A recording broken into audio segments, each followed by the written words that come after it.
Hola hermanos, bienvenidos a nuestro estudio bíblico de día martes. Le damos la bienvenida a cada uno de ustedes. Les voy a pedir que vayan abriendo sus Biblias en el capítulo 31. Hemos estado viendo semana a semana este libro de Éxodo, aprendiendo cómo Dios se relaciona con su pueblo. Así que hoy día vamos a ir viendo el capítulo 31. Les voy a pedir que abran sus Biblias en ese capítulo. Mientras tanto vamos a orar. Como siempre comenzamos pidiéndole al Espíritu Santo que sea abriendo nuestra mente, sea abriendo nuestros corazones, que para que podamos entender y podamos aplicar estas palabras que Dios quiere hablar con nosotros, quiere enseñarnos. Oremos. Padre, te damos gracias por dejarnos tu palabra, te damos gracias porque cada día nos sorprendes con las enseñanzas que nos dejas, Señor. Te pedimos que tu Espíritu Santo sea abriendo nuestras mentes, abriendo nuestros corazones, Señor, que podamos aplicar estas palabras en nuestra vida, Señor Jesús, que podamos honrarte, Señor, con nuestros hechos, con nuestras acciones, Señor Jesús, glorificarte a través de nuestra vida. En el nombre de Jesús, amén. Capítulo 31, versículo 1, vamos a leer. Dice: el Señor habló con Moisés y le dijo: toma en cuenta que he escogido a Bezalel, hijo de Uri y nieto de Hur, de la tribu de Judá, y lo he llenado del Espíritu de Dios, de sabiduría, inteligencia y capacidad creativa para hacer trabajos artísticos en oro, plata, bronce, para cortar y engastar piedras preciosas, para ser tallados en madera y para realizar toda clase de artesanías.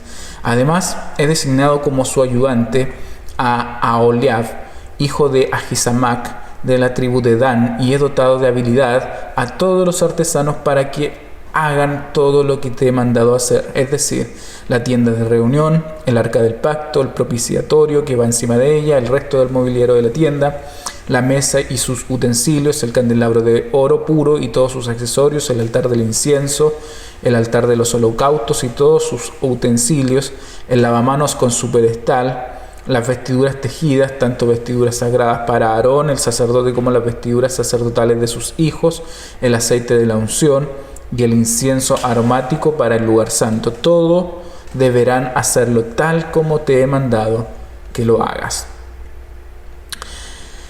Estas son instrucciones que Dios da. Hemos visto durante estas últimas semanas cómo Dios ha ido especificando cómo se debía construir el tabernáculo y todas las cosas que debía llevar ese tabernáculo. Pero acá habla acerca de el llamamiento, por así decirlo, de Bezalel y de Aholiab. Lo vemos entre el versículo 1 y el 11. Lo vamos a dividir en dos partes este capítulo. Lo primero vamos a ver el llamamiento de Bezalel y de Aholiab, y después vamos a ver la ordenanza del Sabbat, de guardar el sábado, que es la segunda parte de este capítulo. Para llevar a cabo muchos de los detalles exigidos en la construcción del tabernáculo, como vimos ahí, sus muebles, sus habitaciones, Moisés tendría necesidad de algunos hombres expertos en esas áreas. No era el propósito de Dios fabricar este lugar de adoración como por un acto milagroso, hacerlo de la nada, como un acto milagroso de su poder, sino mediante personas capacitadas para la obra. Y aquí había una tarea que sus hijos podían y debían hacer. Dios jamás hace lo que sus hijos mediante Él pueden realizar por sí mismo. Quiero que entiendan esto: Dios jamás hace lo que sus hijos mediante Él pueden realizar por sí mismos. Siempre Dios, cuando nos pide alguna tarea o cuando quiere que hagamos algo, nos va a capacitar para hacer esa tarea. No lo va a hacer por obra una obra milagrosa o algo por el estilo. Siempre va a permitir que nosotros seamos capacitados para poder realizarlos por nosotros mismos. Y es esto lo que vemos aquí con el llamamiento de Bezalel y de Aholiab.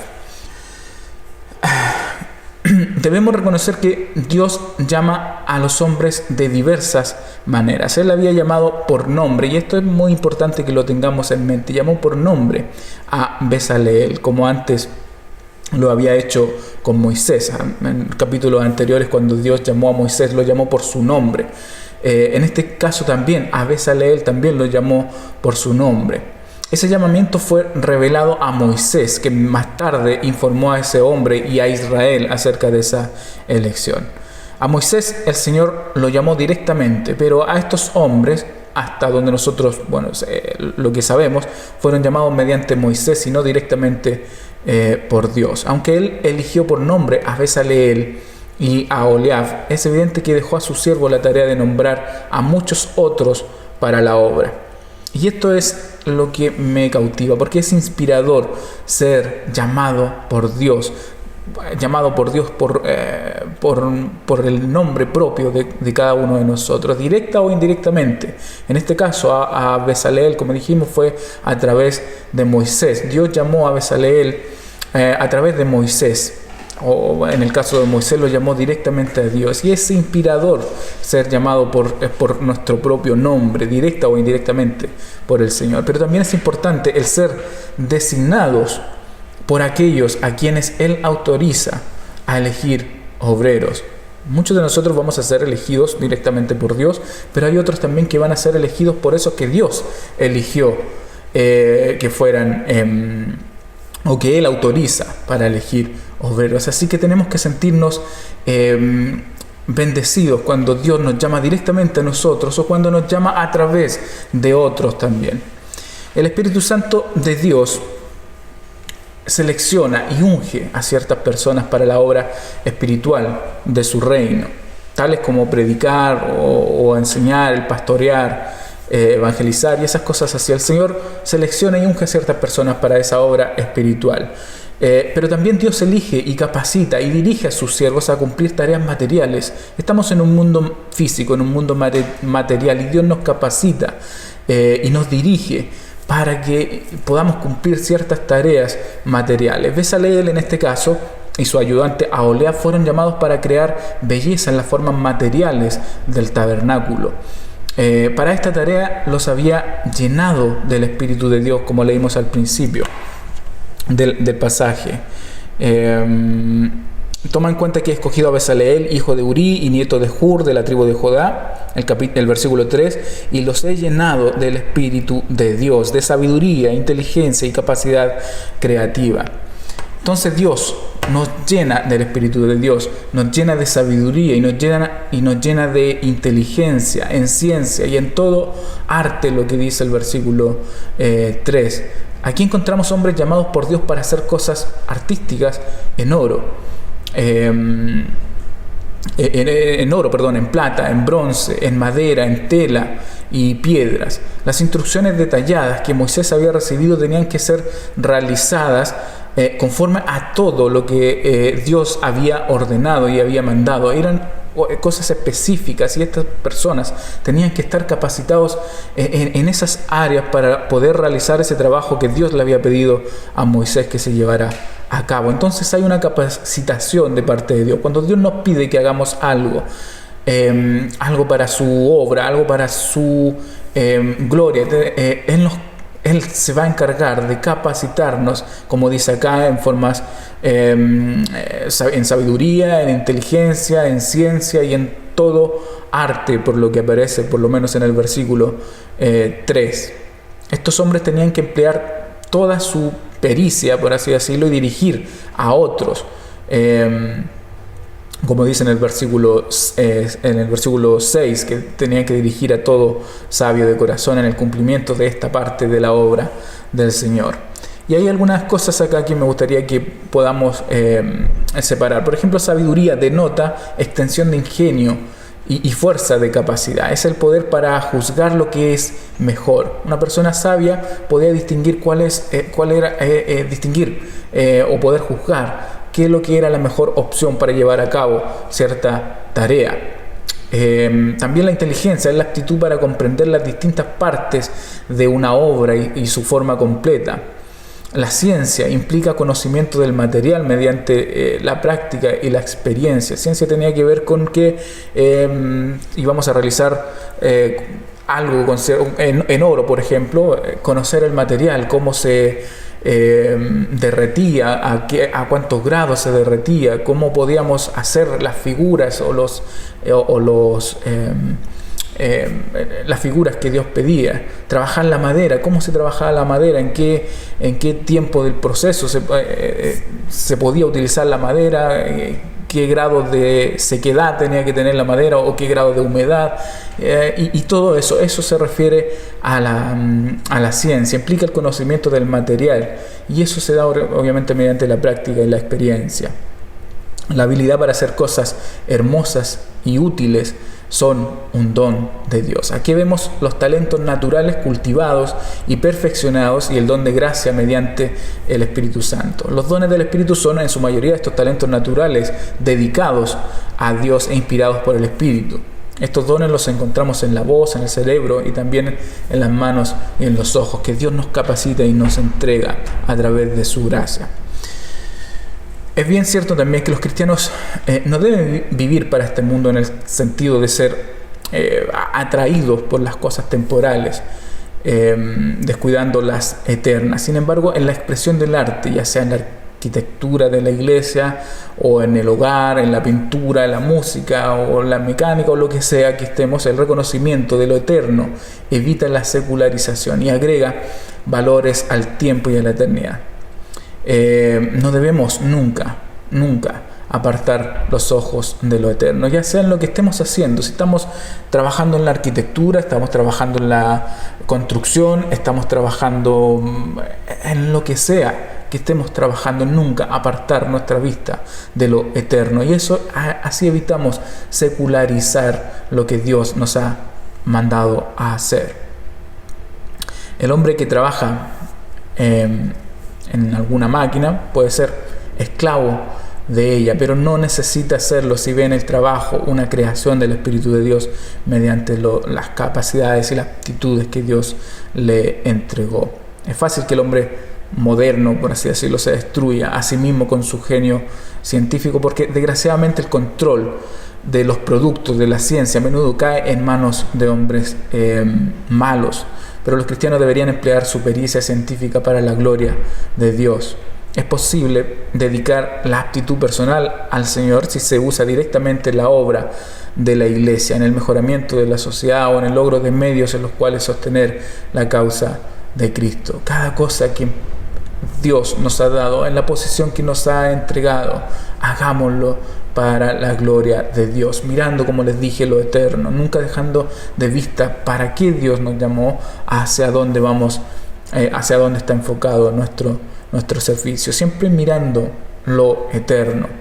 Ya sea, les dije, en el área que estamos en ciencia, estamos en la educación, estamos en la construcción o lo que sea, siempre mirando lo eterno, y Dios va a bendecir ese trabajo. Él fue el que nos capacita para llevar a cabo los planes que Él tiene para nosotros, y Él nos va a usar en el área que estemos.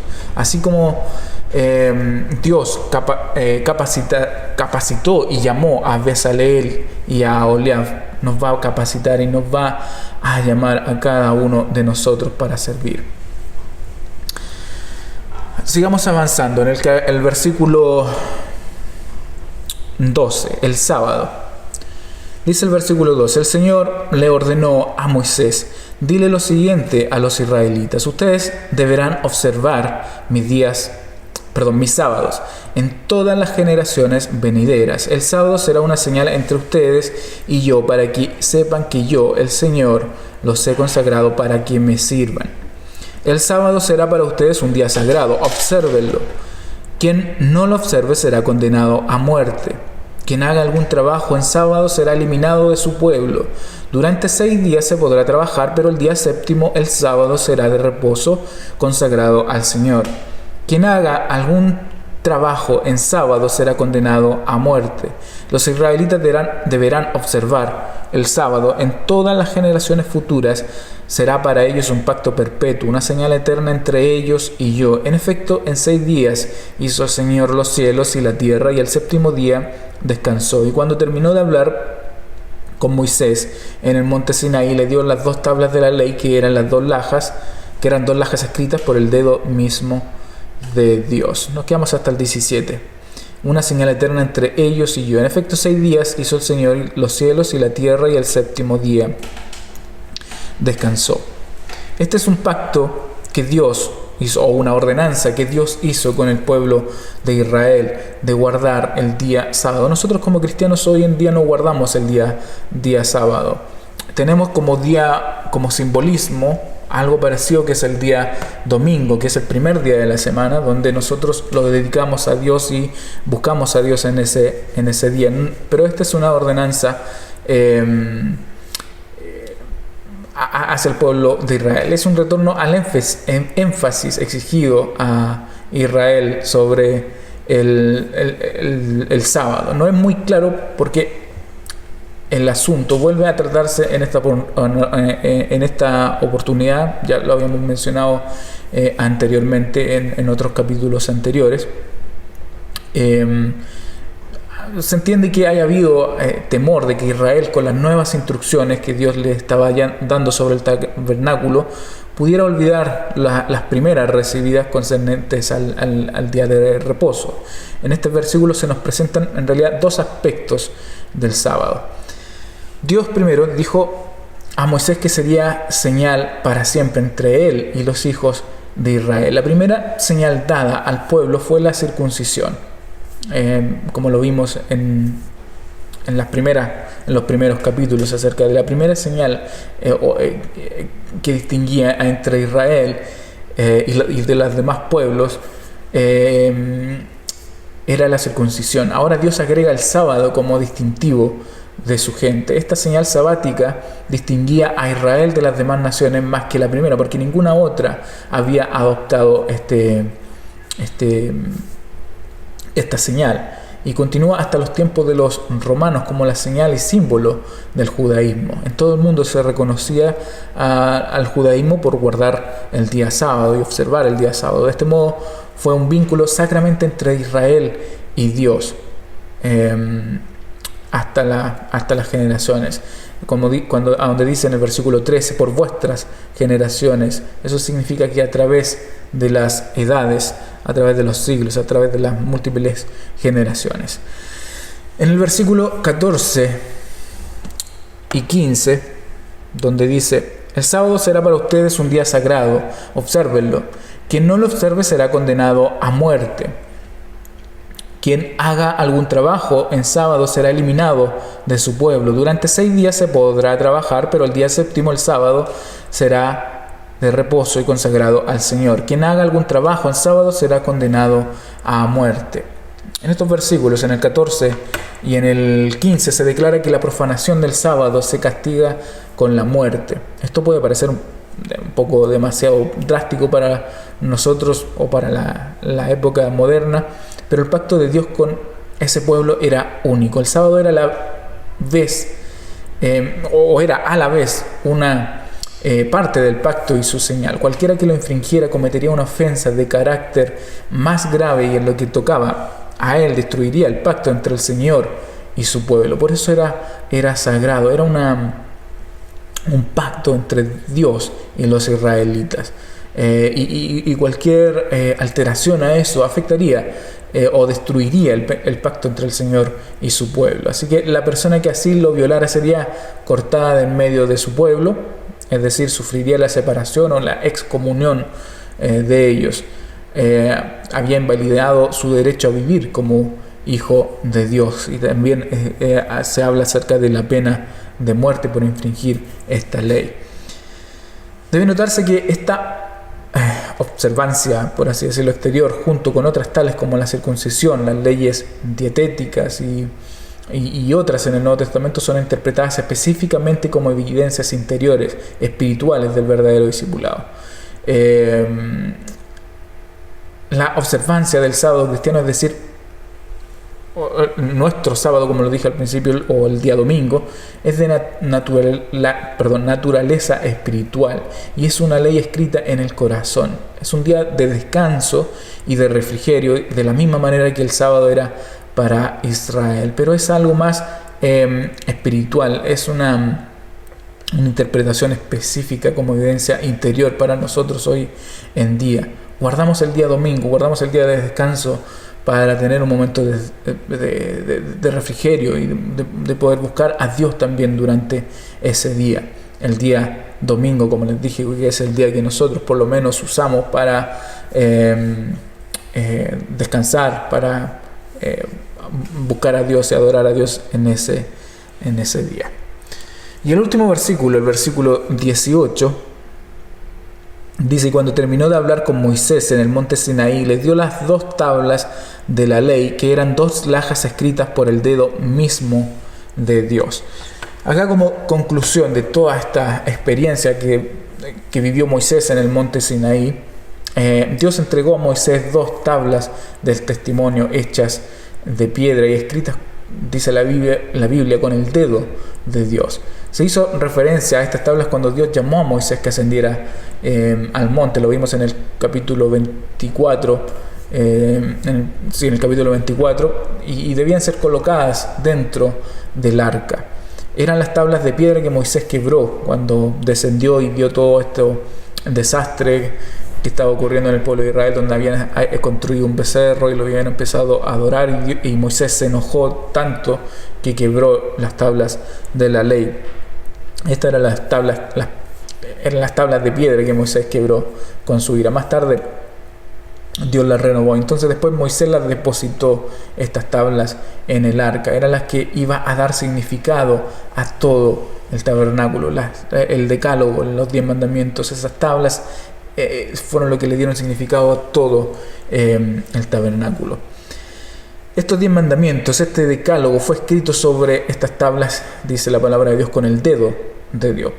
Por estas palabras no entendemos si es una mano literal, sino un poder divino invisible, no lo sabemos, pero la Biblia habla acerca de el dedo de Dios que escribió eso. Y en realidad no sabemos qué método usó Dios para hacerlo, pero sabemos que Dios lo hizo, lo creemos, y está escrito en su palabra, así que lo creemos. No sabemos, como les dije, si es una mano literal de Dios o es un poder divino invisible o lo que sea. No sabemos el método que Dios utilizó para escribir esas tablas de la ley, pero Dios lo hizo, y eso lo creemos y confiamos en su palabra, porque su palabra es verdadera.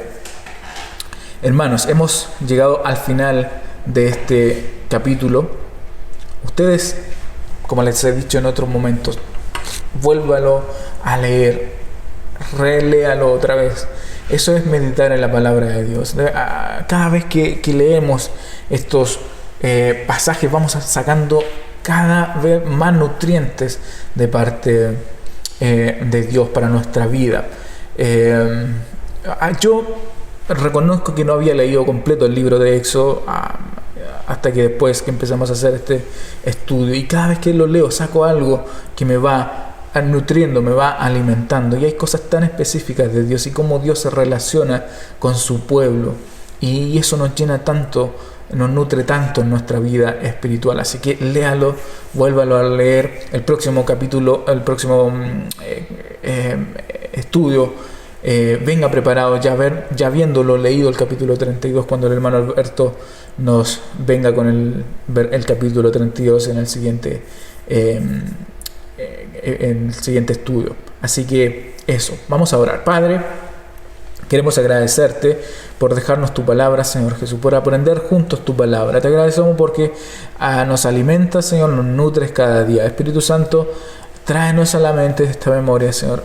Tráenos a la mente, Señor Jesús, esta palabra, que podamos aplicarlas en nuestra vida, Señor Jesús, en cada área donde tú nos has llamado, Señor, y donde nos has capacitado para servirte, Señor. Podamos hacerlo de la mejor manera, nunca perdiendo de vista lo eterno, Señor Jesús, sino en cada área donde estemos podamos mirarte a ti, Señor Jesús, mirar que todo lo que hacemos es para tu gloria, Señor, que todo lo que hacemos es para trabajar para ti, Señor Jesús. En el nombre de Jesús te lo pedimos. Amén. Nos vemos el próximo martes a las 8 de la noche. Sí, está bien. De la noche, el domingo a las 10:30 con nuestro servicio de niños, y el jueves a las 8 con nuestro servicio de adoración. Así que nos vemos, que estén bien.